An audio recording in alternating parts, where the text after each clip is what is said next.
RESPECT. That is what it means to me. Those are the wise words of the wonderful, great Aretha Franklin, and I gotta say, she's got something to that. But how do you teach others how to respect you? I've got you. I've got a 4-step process on how to teach others to treat you with the respect that you deserve. Hi, I'm Mallory Grimsty. I'm a teen therapist, and I am here to help you improve your mental health. So let's hop into it. Step number 1, what is respect? So take a few moments and think of somebody who you admire and respect. What are some qualities or characteristics that make them a respectful person? When you can give actual behavioral examples of what is and is not respect, it makes it easier for the other person to understand why what they're doing or saying is not respectful. For example, it might be very respectful to shout and holler when you're at a baseball game cheering on your favorite team. It is not respectful to be shouting and hollering when you're asking somebody to take the trash out. See the difference there? So it's not just what the behavior is, but it's how that behavior is happening. Step number 2, act accordingly.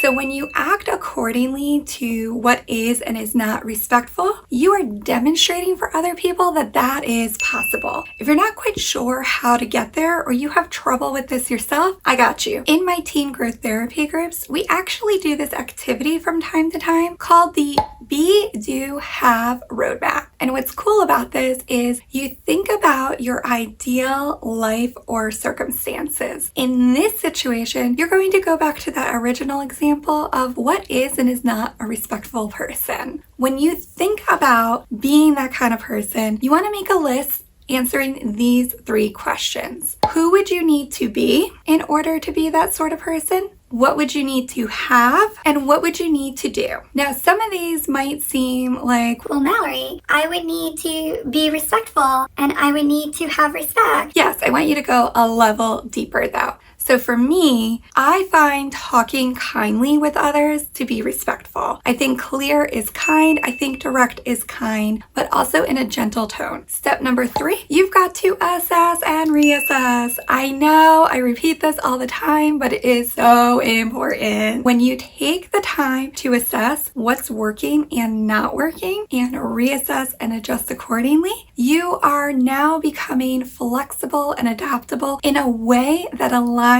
with being respected. So there's a difference between being loosey-goosey and just flexing just because. But I mean, based on the situation, you might change up what is respected and respectful. Think back to the baseball game. It is totally respectful to cheer really loudly and shout encouraging statements to your baseball team. It is not considered respectful to shout to your parents. They might interpret that as disrespectful, even if you're saying kind things. Let's think about the way you talk with your parents. Now, you may have the sort of loving relationship with your parents where you and your mom lovingly call each other That might be fine and respectful at home, but probably not in the doctor's office. That might be really embarrassing and disrespectful to your mother. So you gotta assess the situation too. About some situations, it's gonna be respectful, some it's not. And you gotta know your audience. Step number 4, you've gotta keep talking and communicating about it. Now, I have a wonderful program called Speak Your Truth, which will teach you all the ways that you can continue talking about these things in a kind, gentle, respectful manner, and in a way where others will take you seriously, which isn't that what we all want?